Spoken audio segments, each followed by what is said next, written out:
Hello, everybody. Welcome, welcome, welcome. Tonight, I have one of the greatest kidney stories for you I've ever heard in my life. So put your seatbelts on, my friend. This is really going to be fun. Tonight, our guest is Juan Beck, 55-year-old husband, father, grandfather, and employee with the Texas Department of Public Safety for over 14 years as a commercial vehicle inspector. Juan has been married to Rosa Ugarte. Did I pronounce that right? Juan Ugarte Yes, sir. for 22 years. He has one son, two daughters, and eight grandchildren. His health issues began in 2011 with a ruptured appendix and a 3-month stay in the hospital, a colon and intestine reduction, uncontrolled diabetes, and diabetic ketoacidosis. In 2017, Juan was diagnosed with end-stage renal failure and was operating with a 15% kidney functions. He had a couple more incidents with DKA, that's the diabetic ketosis that we mentioned, and extreme hydration before a fistula was placed in his left arm in March of 2019. Juan kept hoping that it would get better on its own and that he could avoid dialysis. In August of 2018, Juan lost sight in his right eye due to high blood pressure and diabetes. He had several laser treatments. A ventrectomy surgery was done to repair his eyesight, and an intraocular lens was placed in his right eye. Also, they reattached his retina and his cataracts. Thankfully, his eyesight has recovered. However, by January of 2020, he was back in the hospital with dehydration, DKA, and high blood pressure. He started dialysis while he was in the hospital. Once released, he's continued with his in-center hemodialysis 3 times a week, 4 hours a session. In April of 2021, in response to the medication, he actually coded and was in the ICU for several days with heart issues. An ablation was performed to regulate the arrhythmia in his heart. Shortly afterwards, he was listed for a kidney transplant at Las Palmas in El Paso, Texas.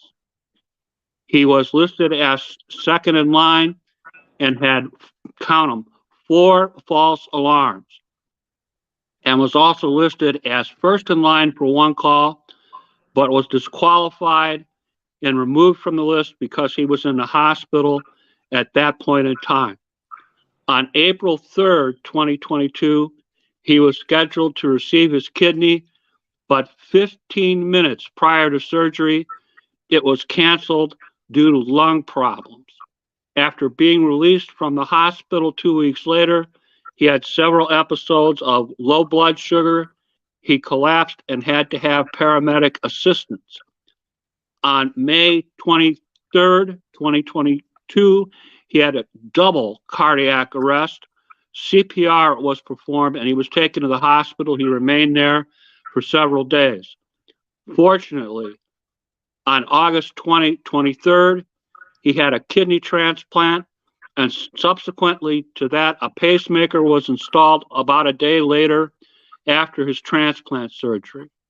Juan tells me after 4.5 months that he's made a successful recovery. His lab test results show he's doing very, very well, and he's been very compliant with meeting with his doctors. Please give a warm welcome to my friend, Juan Beck. Juan, how you doing tonight, buddy? Uncle Jim, I'm doing great. It was nice for you to have me here. Oh, we're happy to do it. Did I state everything correctly in the introduction? Did I make any mistakes? Just one. I received my transplant August the 29th of 2022. And you said 2022, 29th of 20. Okay. Bad Uncle Jim. There'll Uh, be a new Uncle Jim in the morning. All right. Please talk to us a little bit about where you grew up, your education, your employment experiences prior to your kidney transplant. Okay, I was raised here in El Paso, Texas. I went to Boyd High School and I went to UTEP for a couple of years. I did not graduate. I got married and I started working as a truck driver. And in 2009, I applied for a job with the Texas Department of Public Safety, which I presently hold.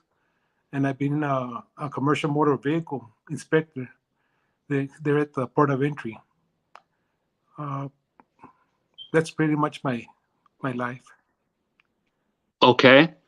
You got a few friends online here. Juan, Bobby and Joanna, Sandra, Maribel, and Rosa all want to say hello and let you know that they're behind you tonight. I appreciate you guys for coming out here to listen to my story. And I appreciate all your friendships and your support during my struggles. Okay. I want to let people know that information about you is going to be streaming across the broadcast. The banners are streaming across now as we speak. Also, if you go to the original post of the broadcast on Facebook, and I pinned it to the top of my Facebook page, if you look in the comments, you'll have to click on the one comment.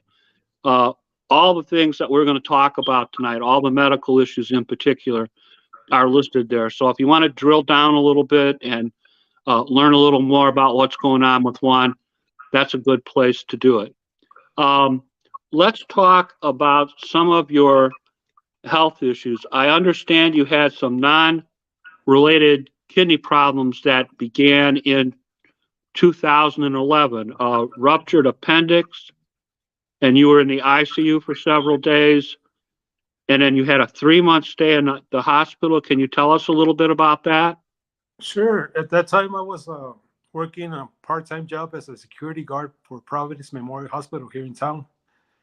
And I had a little pain going down to my right leg for a couple of days, but I was always into sports, and I thought that it was just a pulled muscle. And I collapsed there in the parking lot where I was having my duty. And then I rushed myself to the emergency room where they told me that my appendix had ruptured. And 3 days later, when I woke up after surgeries, I thought I was going to be out of the woods, but no, I had to remain there in the hospital because they had to go back in there and remove some of my colon and my intestine and clean up all my infections.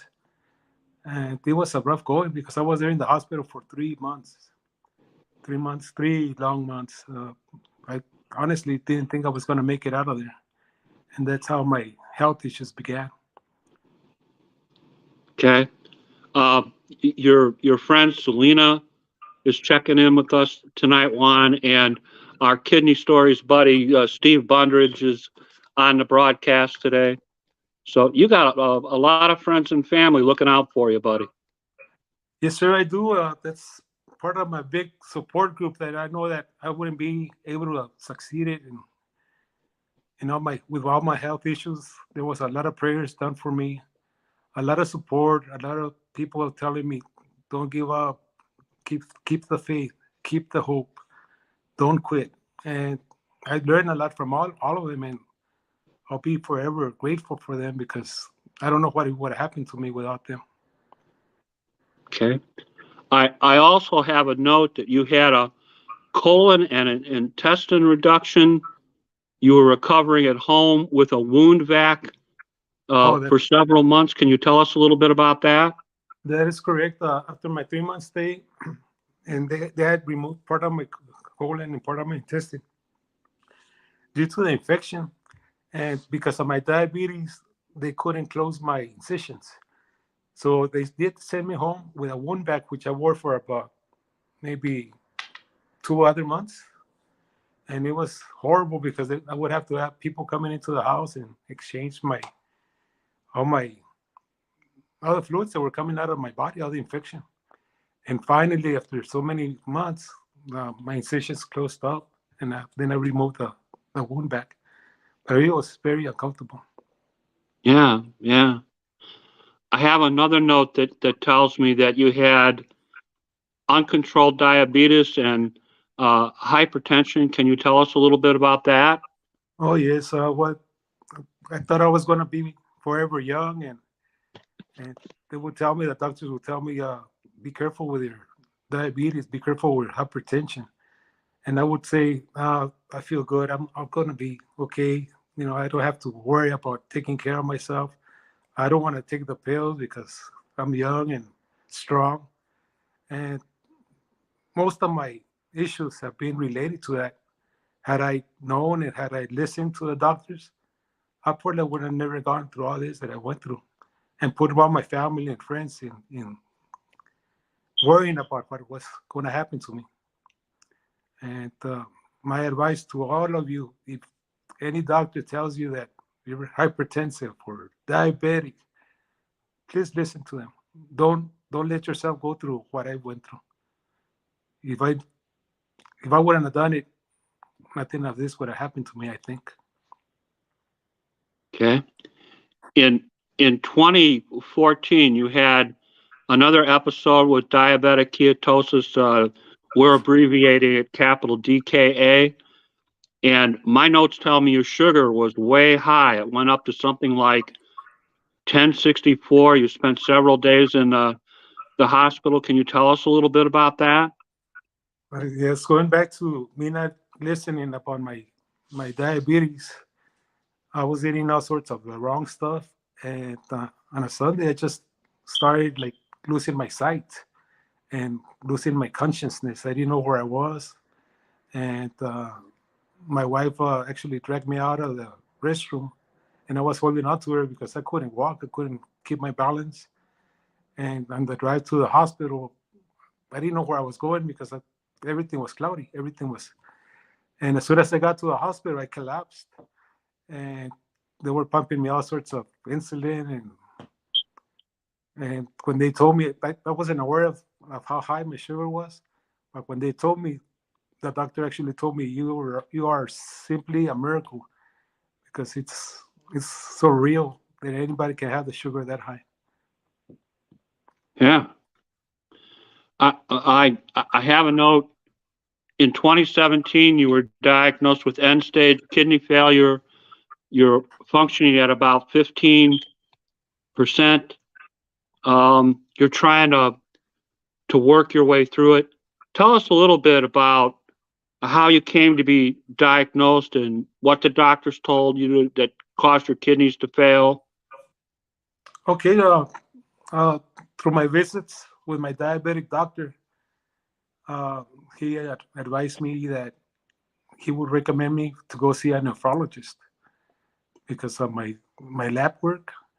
And I was working and I was doing this, and I was like, okay, I'll go tomorrow. And then tomorrow turned out to be the day after. So I let it go for a couple months, and finally I went to see a nephrologist. And the very first thing he told me after the lab work is that you have end stage kidney failure, and you're at stage 4. And I would recommend for you to go immediately into dialysis. Well, let's place the fistula and let's go into dialysis. You need dialysis. And once again, the stubborn me, I I say no, doctor. I'm still working. Give me a chance. Maybe by some reason tomorrow I'll wake up better. And that's my lack of knowledge because you never recover by yourself from kidney failure. And he gave me a chance. He goes, just because you're working and you're not septic right now, I'm gonna let you go back to work, but I need for you to do this about taking care of your hypertension and your diabetes. And I somewhat did it, but not to a full extent. And finally, one day I just I told my wife I'm gonna go to the hospital because I woke up that morning and I couldn't tie up my shoes without. I tied one shoe up and I would get up to grasp for air and then go back down and do the other one. So I finally made the decision that it was time. So I went into a hospital and they started the dialysis there at Providence East. And then when I came out of the office visit, I went into US Renal. And that's how I started back in 2020. Yes, 2020. I believe January the 7th. But I was still working and going into dialysis. And it was many a times I decided I wanted to quit because it was hard. And I just didn't want to stop working, but I knew I needed my dialysis. And people there at the dialysis center made it possible for me to not enjoy the treatment, but they made it so much easier for me.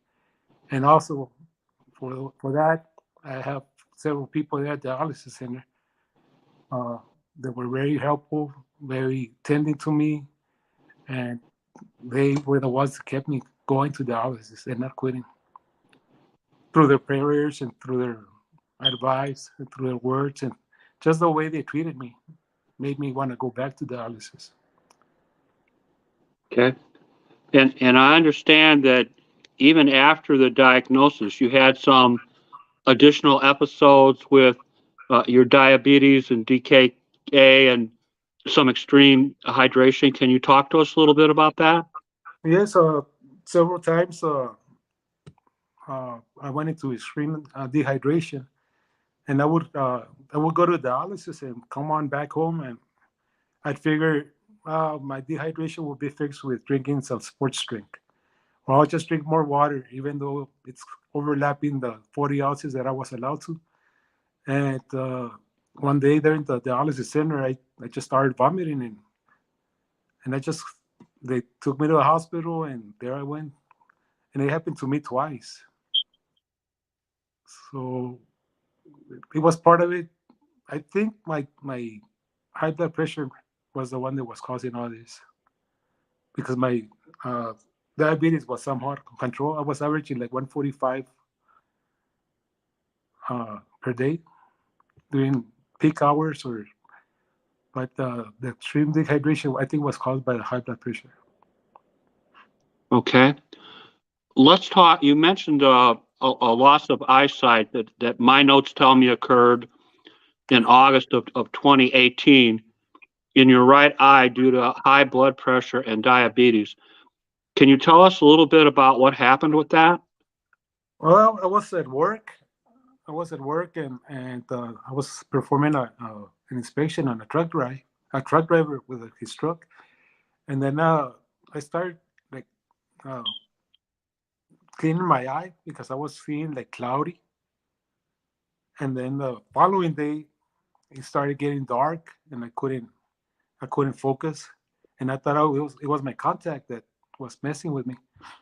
And I went to see a retina specialist, and they told me that I had a detached retina, and that I had cataracts, and that I was losing my sight, because like a week after, my whole eye just went black. I couldn't see anything from it. But I continued to work, and I continued to drive with one eye. And it sounds funny now, but it wasn't funny at the time, because one of the most precious things that we do have is our eyesight. And once you lose one of your eyes, it's horrible. I was stumbling and dropping myself, and I had my knees all scratched.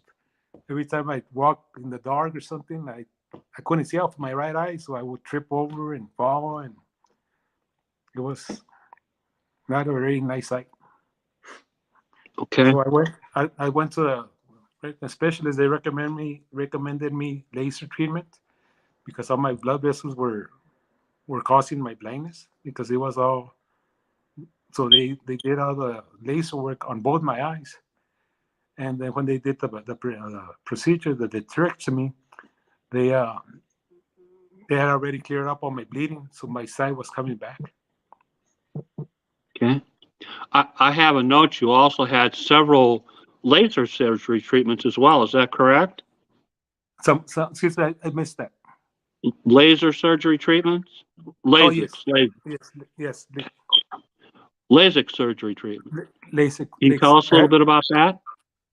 Well, prior to me going blind, I had LASIK surgery on my left eye because they couldn't do the right eye, supposedly because of the damage it had. So I just did my left eye, and it improved my vision. But my right eye was the one that was affected before the LASIK. So did I mention that during the surgery they reattached my retina? We haven't quite gotten there yet, but we will, I promise. Okay. Okay. And the ventrectomy surgery, they are actually taking fat out of your eye. Is that correct? Yes, they opened the eye over the is it the brown part. They actually overlap it, and they do go in there and they clean everything out, all the debris and everything, and then they apply the intraocular, and then they close it back up again. But the bad thing about this, they did it while I was still awake. I just had general uh, anesthesia on my eye, but I was actually seeing the female doctor working with her hands, and it was in the bed, and she lowered the bed to where she was working up the stool, and I could see all what she was doing. I could hear everything she was saying, and like I was asking her, please stop talking. You're working with my eye. Okay. Your friend Carlos Sierra wants to say hi, and Sandra's on with us too. Okay, sounds good. Just so you know, buddy. Right. All right. So I have a diagnosis of diabetic retinopathy. Is that correct? That is true. That's been going on for maybe since Okay. 2010. We're talking about 13 years Yep. ago. Yeah. All right. You have a son named Eduardo? No, that's my brother. Oh, that's your brother. And Sandra Garcia is my sister. And Carlos Sierra is my uncle. Well, he says hello. Hello. How you doing, brother? In March of 2019, it's my understanding that you had a fistula placed in your left arm. Can you tell us a little bit about what the procedure was like? That is yes, I had it performed in my left arm, and I was thinking I wasn't gonna feel anything. That it was gonna be I'm gonna be in anesthesia and nothing's gonna hurt. But you actually feel when they put it in there, and you can actually feel when they're attaching the arteries to it, and it's like it's not a good feeling. But that's when I knew that I was gonna have to start dialysis. I had it installed about 5 months before I started dialysis. The doctor says we're just gonna put it just in case, but I knew dialysis was coming. Okay. Marcella's on. She says, you are a champ. Yes, I have. Thank you, Marcela. I have a note that by January of 2020, you were back in the hospital for dehydration, DKA, high blood pressure, and that's approximately when dialysis started. Now, did they use your fistula at that point, or did they put in a catheter? No, it's the very first time that I had dialysis performed on at the hospital at that time. They used my fistula. They were saying it was immature, but the female nurse that did it, she found it right away, and they started using it. So by the time I got the following week to the dialysis center, they had no problem. They had no problem with it. So I guess it matured pretty fast. I guess it did. Once you were released from the hospital, you started in-center hemodialysis. Did I have that right? 3 days a week, about 4 hours for each treatment? Yes, sir. And you got performing in the afternoon because in the mornings I would show up to work from 6 to 2, and then I would go transfer myself to the dialysis center from 2 to 6, 2 to 6:30, and that was Monday, Wednesday, and Friday. Okay. Um, how did your life change after you were placed on dialysis? Well, first it was a shock to me because I honestly thought that was the end of my life. That was the end of my road, and I would always hear my mom because she was also a dialysis patient. She would always tell me that it was torture, and since the beginning, I always thought this is going to be good for me, but I was doubtful about it. And the day after the treatment, I would feel great. But as soon as on the third day, when I had to go back to dialysis in the mornings, I felt horrible. And my mother, rest in peace, she she would always tell me or ask me, "How do you go? How do you go in your dialysis?" And I would always lie to her. I would always tell her, "Mom, you know what? I feel so much better than before the dialysis." And she would always tell me, "No, mijo, it's a torture." But I wasn't going to be about to say to my mom, "Yes, it is a torture." Uh, I had to lie to my mother because I went one time to a dialysis center and to take her, and they invited me in to go see how the treatments were being done. I lasted a total of 4 minutes, which my mind and my heart and I couldn't take it anymore, so I walked away. And that's the reason why I would lie to my mother. I would tell her, "No, it's a great thing, Mama. I feel a lot better, and I can do this and I can do that, and I eat better." But that wasn't the case. But it kept me alive and kept me with the hope and the faith that I was gonna one of these days receive a transplant, which I did from a living anonymous donor, which makes it even more of a blessing because I never expected that to be. Okay.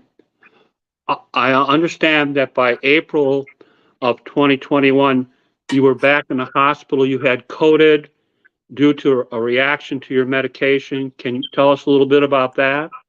Okay, I went into ICU, hypertensive, and I was there for a couple of days, maybe 2, 3, and on the fourth day, sent me up to upstairs to a regular room, and the nurse came into onto the shift, and she asked me, "Mr. Beck, what kind of medication are you drinking for your high blood pressure?"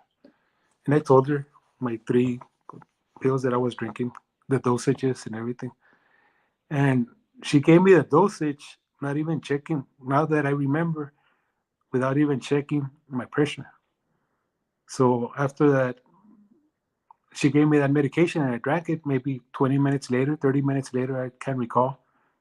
I just told my wife, "Get help, I don't feel good." And I just fainted. And I was unconscious, but the nurse was just standing by the side of my bed, not doing anything, nothing. She froze, I think.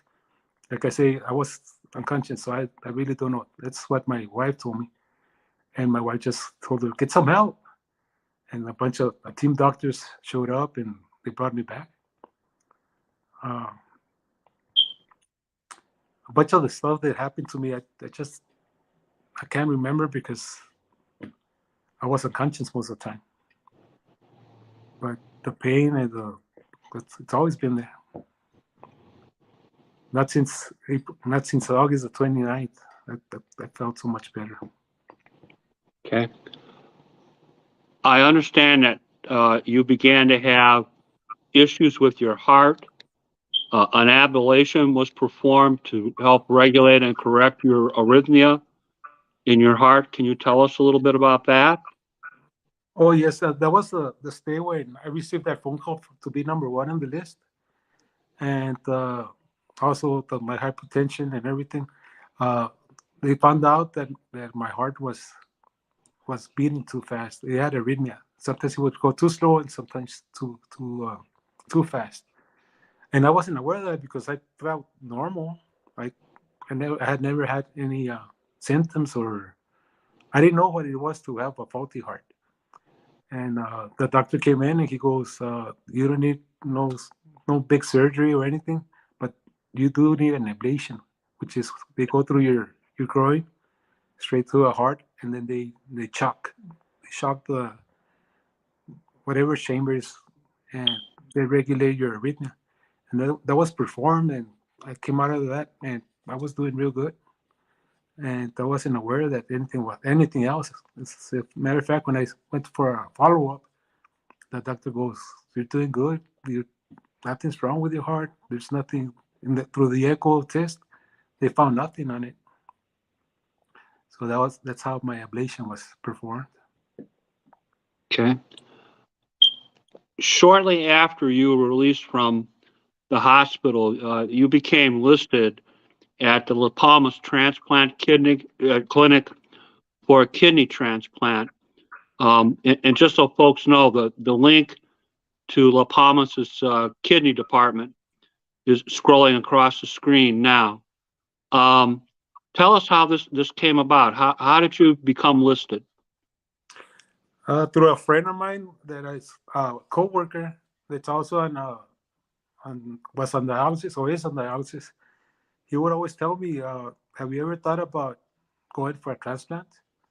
And I told him, "Yes, that's my number one priority. I want to get it listed." And through a friend of mine that also was going to Las Palmas, I got in contact with them, and then I went to the orientation, and they asked me the very first day if I had anybody who could be my donor, like somebody in my family. And I started going through all the tests and all the exams and everything. They asked me to have several surgeries to be cleared just in case I ever received a transplant.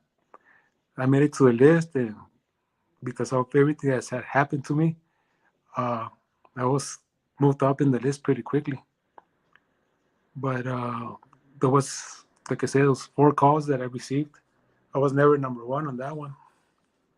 I was always number 2, and a couple of times that I received a phone call, I made it as far as going to the hospital for blood work, only to find out that the first in lab would always take the kidney. And then when it happened that I was number 1, I was in the hospital and I was disqualified and I was removed. I was moved back to level 7 instead of being level 1 on the list. And I worked myself out. Everything they asked me to do, I did. And I try to improve on my health. I learned through all my incidents that you gotta listen, not be stubborn. And I finally made it to number 1, and then the living anonymous donor showed up, and I was blessed with that. Okay. So let me see if I understand. You received 4 calls for a possible transplant when you were second in line. None of them went forward. You received a call when you were first in line, but were disqualified and taken off the list because you were in the hospital. Is that a correct summary of what happened? Yeah, that is correct.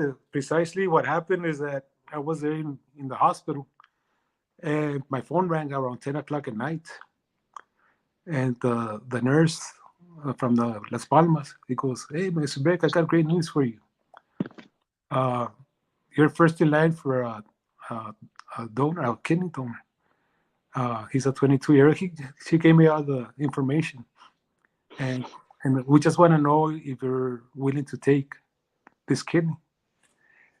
And I go, "Sure." And where do I go? I'm already here in the hospital. And only to know that disqualified me because of my condition. So the kidney went on to somebody else. And that devastated me because I was waiting and waiting, and then it happens, and I was unable to take it. Okay.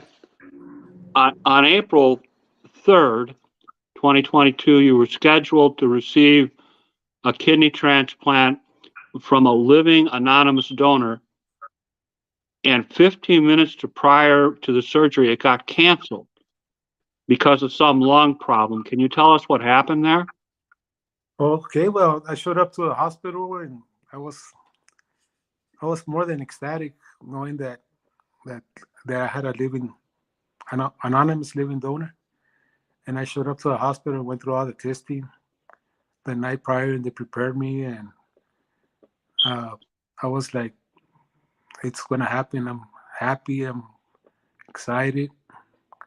And 15 minutes prior to them taking me to the surgical room, I I hear the door open and the team of doctors show up. And the main doctor, the transplant doctor, he goes, "I'm sorry to inform you that we're not going to do this transplant because I'm not going to put your life nor that one of the kidney in danger. I'm not that type of doctor that will do it just because I need the money. It's not going to happen.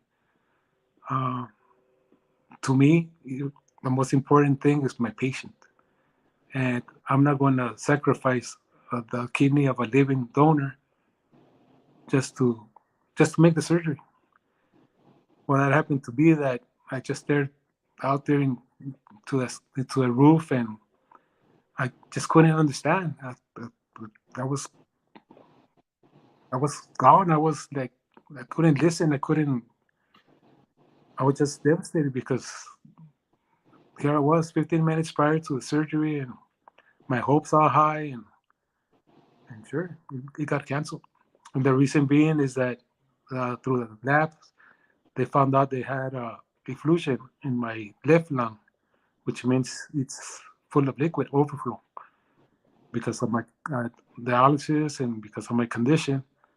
It was going there, and I thought it was normal, but it caused me to not be able to sleep. I couldn't sleep flat in the bed because I would have to almost sit because I couldn't breathe. I walking from my bedroom to the kitchen, I have to stop, and all this time I'd go to work, and I was like, how can I not walk from here to the end of this truck? How can I not be able to have an interview with a truck driver without having to stop in the middle of our conversation to grasp my air? And when they told me that, I was like, I, I, I didn't actually feel it, but they told me that that situation could actually have killed me within seconds. I mean, if my lung would have bursted, I would have been gone. And So they had to remove that fluid from your lungs, correct?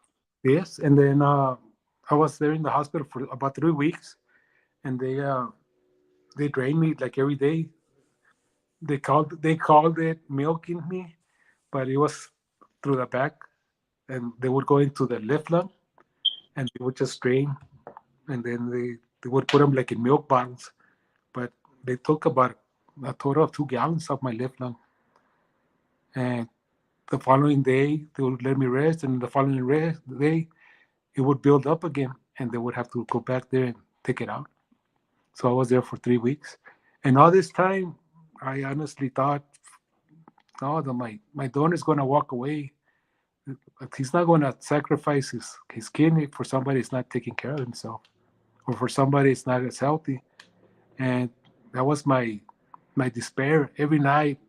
That's all I could ever feel and think. And please, God, don't let him walk away. Don't, or I call him, but I actually call my hero my angel, because I don't know if it's a female. I don't know if it's a male. I don't know nothing. I don't know the age. I don't know nothing. I wish I knew it, but I gotta respect his or her decision. All I know is that he gave me another opportunity in life. Okay. I understand that 2 weeks after you were released from the hospital, You had several episodes of low sugar in the 20s. You absolutely collapsed, and paramedics had to revive you. Can you talk to us about that? Yes. One day I woke up and my sugar level was at 350, and I was trying some new insulin, the once a week insulin called Trulicity, and I wouldn't see my sugar go down, and I was like, what's going on? It just kept on going up and up and up and up, and then I had my daily insulin that I was using before, and then in around maybe 9 o'clock at night, I started feeling that my sugar is low, and I started feeling the me perspiring and me being anxious and paranoid, and my wife and my mother-in-law were trying to feed me uh, orange juice and candy, and I just collapsed in bed. Luckily, I was sitting down in bed, but I just collapsed. And the next thing I knew, is the paramedics came in to revive me. And when they left, because I refused to go to the hospital, my sugar level was at 211, I think, but it went down all the way down to 27. It happened a couple of times where actually it it just went down. On the 23rd of May, 2022, you suffered a double cardiac arrest.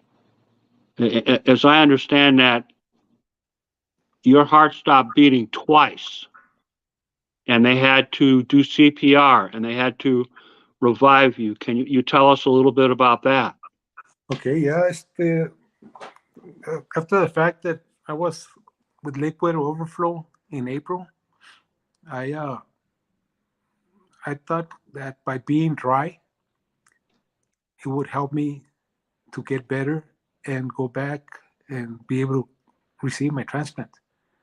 And I went into the dialysis center and I spoke to a doctor and go, you know what, I'm weighing 86 kilos, but I feel at 82 kilograms, I want to be good because I want to be dry as fast as I can so that they can perform that transplant.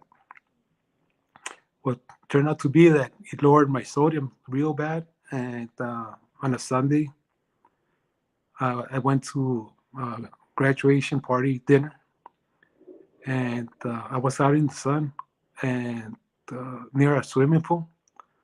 So I didn't drink very much water. And when I got home, I started feeling like nauseated and like I was losing my thinking, my concentration. And I told my wife, do me a favor, bring me a Gatorade. I feel like my pressure's low, and I feel like kind of dehydrated. And I drank that, and nothing happened. I started feeling worse and worse and worse until I just told her, call the call the paramedics. I'm not feeling too good. And when they showed up here, I was unconscious, and they picked me up and they rushed me to the hospital. And according to the story, the first cardiac arrest happened in the ambulance right outside my house. So they started performing CPR, and I got kind of stable. And then going into the hospital, I had the second one. Um, it was horrible because my sisters, my son, and my wife were in the waiting room, and they came and told them a couple of times if I had another incident, do you want us to revive them? And I wasn't there, but just hearing, I can only imagine that I would have been terrified. And both my sisters, my brother, and my wife, well, especially my wife, she's the one that's seen every single incident that I've gone through. I can only imagine for somebody telling you, "Do you want us to revive them?" If another episode happens, I would like, I, I feel bad, Uncle Jim.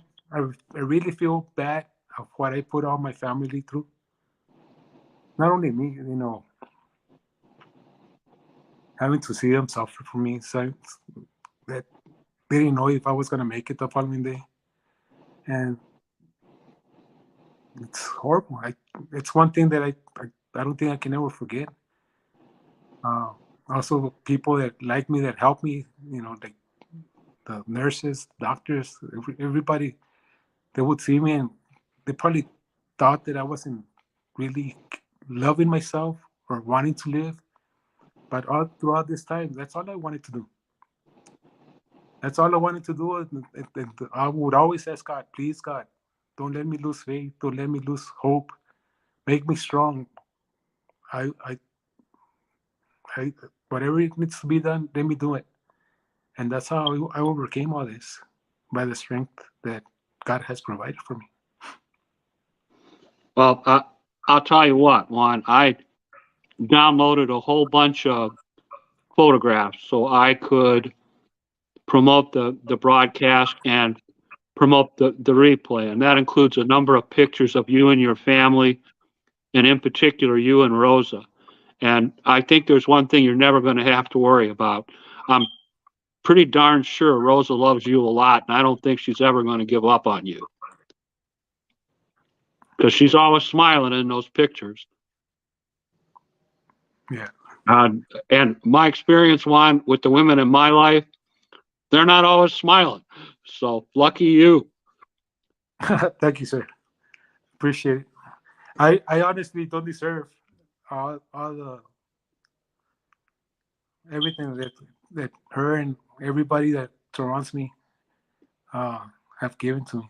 I honestly don't deserve it, and there's not words enough to tell them how much I appreciate their help and their love and their concern, and just the support. My wife's given me a lot of support. My family has given me a lot of support, and I just love every single one of them for what they've done for me.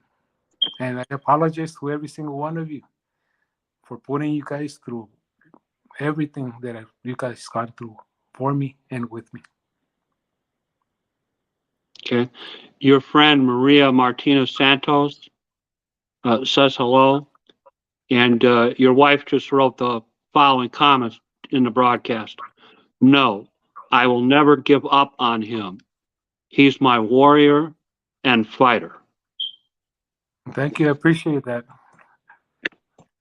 All right, let's talk about some things that are a little bit more pleasant. Let's, I can get my notes together here. Let's talk about August 29th, 2023. It's my understanding that on that date, you finally received your kidney transplant. Can you tell us a little bit how that came about? What happened that day? Let me add a little bit to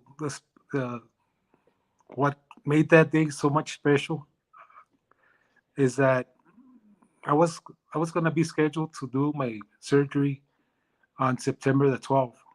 When I went to sign my paperwork, the doctor asked me, would you rather have it on August the 29th? I have an opening on that day.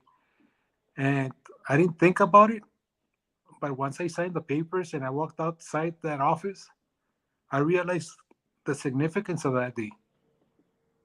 And the significance of that day is that my father passed away August the 29th of 1999. So the beauty of all this and why I will never, ever, ever, ever, ever forget this day is because that told me that other than my living donor, there was my dad and my mom looking after me from above. And it's just amazing how what a coincidence that was. And yes, I did receive my transplant on August the 29th, 2022, from a living anonymous donor. And the surgery went well. There was no pains, no aches. There was a little issue the following day because my heart stopped for the third time. So at that time, they placed a pacemaker.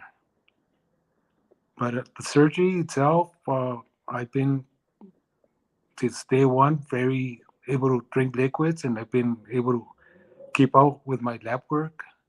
My doctor's visits are being great. My lifestyle has changed dramatically. Even the way I talk now, because during my dialysis days, I wasn't a very nice person. I was pretty always grumpy. I was in a bad mood. I was not wanting to eat, and now it's like I was reborn again. I feel with so much hope for the future. I I exercise more. I eat better, and I'm actually eager to go back to work and be the Juan Beck that I know I can be, and that I left being for all my illnesses. A lot of people might think that I was just a grumpy old man, but in reality, going through what we are we are all going through, us that have kidney failure and kidney disease and awaiting a transplant and receiving a transplant, it's not easy. It's not easy at all, and it takes a very strong person to handle everything that we've handled. And to all of you, my fellow warriors, I recommend just keep the faith, keep the hope, and there's always tomorrow. And God is big. God is big. All right, we're in the home stretch here, Juan. Sounds good. I understand that you're working with Kidney Solutions and our friend Kent Bressler. Can you tell us what is your relationship like with Kidney Solutions and how have they helped you? They've helped me immensely. Uh, Before going into Kidney Solutions, I didn't know much about my kidney failure. I didn't know much about my illnesses, and I started talking to Kidney Solutions, and I found out there was three gentlemen there that have over 140 years of experience. Kent, yourself, and Armand, and now Shannon, and it's the best thing that's happened to me because it's made me aware, and it's made me so much being able to control my emotions regarding my condition. And I recommend everybody don't if you if you don't know or you want to find out information, get in contact with Kidney Solutions. They'll help you. It's free of charge. Nobody's gonna judge you. Nobody's gonna make fun of anything that you have to do. Join us and get help. I myself, prior to joining Kidney Solutions, I didn't want nobody to know that I had a kidney disease. I didn't want nobody to have pity or feel sorry for me. But now I want to help because the way I was helped, I want to be able to help somebody else. And if through this podcast, if I'm able to help two people, just two people, and make their way of thinking better than what they were thinking about themselves, I consider myself thanked for that because I that's my hope. If I can help two people, that's my goal. And thank you, Jim, for having me in this podcast. It's Thank you for letting people know about my kidney story. The kidney story I didn't want nobody to know, but for everybody to know it, and it's not easy. It's not easy to go through this, but you can do it. We all can do it. Yes. Well, it's been a pleasure having you on and such an amazing story. Just a story of persistence and resilience. And my friend Juan just hung in there until he was successful, and I'm proud of him.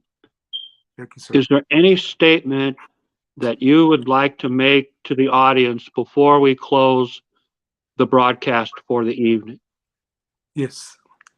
I very special thanks, and I ask many blessings for you, my living donor, my living anonymous donor. You are my hero. You are my angel, and I will forever be thankful for you. and I would ask many blessings for you. And I vow to you that the sacrifice you did for me and giving me a chance at life will never be in vain. I will safeguard your kidney, and I will do anything to keep it healthy. Also, I want to thank God. I want to thank the many doctors, the many nurses, the special people at Dialysis Center that helped me out. Special thanks going out to Maribel, Letty, and Ileana, because those ladies went way beyond their duty to help me out. I also want to thank my wife, especially my wife, because she's gone through very, very, very bad times, and she has never left me by myself. I want to thank my family and friends for all your prayers and your support and for being with me what you are with me. Thank you, and thank you, Jim, for having me over, and I appreciate your time, and amen. Amen. Been great, Juan. Just a tremendous kidney story, and I'm so happy you shared that with us tonight. That concludes this part of the broadcast. Juan, if you want, you're free to leave. I'm going to talk to the audience a little bit about who's coming up in the future, what guests we have lined up, and then basically I'm going to conclude. So thank you so much for sharing your kidney story. What an inspirational story this is. Just like my friend Bobby says, it's just Roberta Reed. It's just a tremendous story, and I'm so happy you took time to share it with us tonight. Thank you for having me. Many blessings to all of you, and hope everything works out for you guys. Keep on working. Keep on being strong. Fingers crossed. Peace, my friend. Peace. All right. That's our broadcast for this evening with our friend Juan Beck. What an awesome kidney story that was. Future guests coming up next week on the 27th. Alex Jules on the broadcast. He's a kidney transplant patient and he's an advocate. On the 3rd of February, Dr. Sandra Coseta is going to be with us. She's with the Division of Gastroenterology and Hepatology and connected to kidney disease and physician workforce diversity. So we have all kinds of issues to discuss with the good doctor. Shawana and Anthony Mansfield are on the broadcast on the 10th. That should be a very interesting discussion. Fellow broadcaster and kidney advocate Philip Jones Jr. is on the broadcast on February 17th. You don't want to miss that. Lots and lots of interesting ground to cover with Phil, so that ought to be fun. On the 24th, Mark Scott is on the broadcast. Mark is one of those guys that travels across the country to raise awareness for kidney disease and to raise funds to help patients that are in need. So we'll be looking forward to Mark talking to us about his advocacy and his experiences. On the 10th of March, the great Mark Miller is going to be on with us. You know Mark from Facebook, and he's going to be talking about his kidney experiences, his kidney advocacy. He was a pediatric kidney patient. He's had some interesting things going on in his life concerning his kidney history that he wants to discuss with us. Our good friend and constant attendee, Bobby Reed, is going to be on the broadcast March 31st. Bobby's son, Alex, is seeking a kidney. It's my understanding that he may recently have been put back on dialysis. This would be a second kidney transplant for Alex. Lots of interesting things to talk to Bobby about.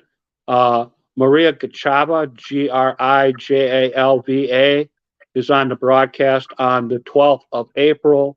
She just won an award from the National Kidney Foundation. We're going to talk about her kidney experiences and her kidney advocacy. And finally, on the 21st of April, we're going to have Stephanie Lynn Mosier on the broadcast. Stephanie has two kinds of kidney disease. She has PKD, and she also has Gitterman's, all kinds of health issues. Basically, she wants to come on, talk about her health issues, try to set an example.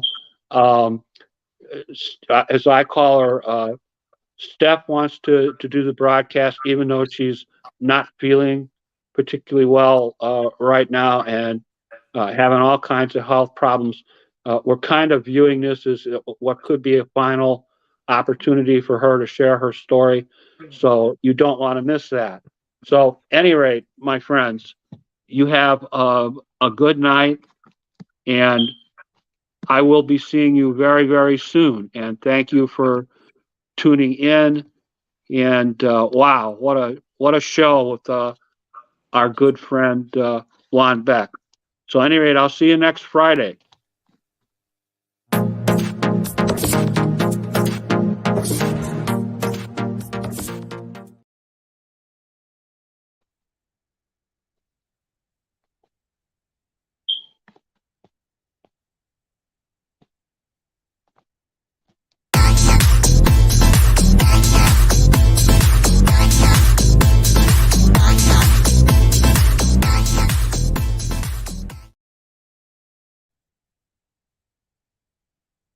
A few pictures of Juan and his family.